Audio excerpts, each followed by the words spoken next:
বন্ধুসকল বৰ্তমান ৰং চেনেলত সম্প্ৰচাৰিত হৈ থকা সূৰুজমুখী ধাৰাবাহিকখনৰ ৰত্ন চৰিত্ৰত অভিনয় কৰা অভিনেতাগৰাকী প্ৰকৃততে কোন, তেওঁৰ নাম কি, তেওঁ কাৰ লগত প্ৰেমৰ সম্পৰ্ক আছে আপোনালোকক জানিবলৈ মন নাযায়নে? বন্ধুসকল ভিডিঅ'টি অলপ স্কিপ নকৰাকৈ শেষলৈ চাই থাকিব, মই সকলোখিনি কথা জনাবলৈ চেষ্টা কৰিম। বন্ধুসকল ৰত্নৰ প্ৰকৃত নাম হৈছে কৌশিক ভৰদুৱাৰ আৰু তেওঁৰ জন্মৰ তাৰিখ হৈছে 31 অক্টোবৰ। জনপ্ৰিয় অভিনেতা ৰত্নৰ শিক্ষাগত অৰ্হতাৰ কথা ক'বলৈ গ'লে তেওঁ শ্ৰীমন্ত শংকৰদেৱ একাডেমীৰ পৰা HS পাছ কৰে। তাৰ পিছত তেওঁ BA কমপ্লিট কৰে আৰু LLBও কমপ্লিট কৰে।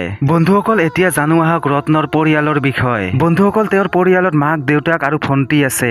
বন্ধুসকল জনপ্ৰিয় অভিনেতাজনে কেইবাটাও মিউজিক ভিডিঅ'ত অভিনয় কৰিছে। তাৰ উপৰিও তেওঁ কেইবাখনো ধাৰাবাহিকত অভিনয় কৰিছে। তেওঁ অভিনয় কৰা ধাৰাবাহিক কেইখনৰ নাম হ'ল আবেলি, ৰদালি, মধু লগন, হৃদয় এক বিজ্ঞাপন আৰু বৰ্তমান সূৰুজমুখী ধাৰাবাহিকখনত ৰত্ন চৰিত্ৰত অভিনয় কৰি আছে।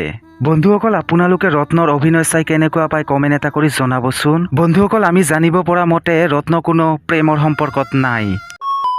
বন্ধুসকল আজিৰ ভিডিঅ'টো ইমানেই। ভিডিঅ'টো যদি ভাল লাগিছে এটা লাইক কৰি দিব আৰু লগতে যদি চেনেলটো এতিয়ালৈকে ছাবস্ক্ৰাইব কৰা নাই ছাবস্ক্ৰাইব কৰি ৰাখক আৰু যদি কিবা ক'ব লগা থাকে তলত কমেণ্ট বক্সত জনাব। ধন্যবাদ।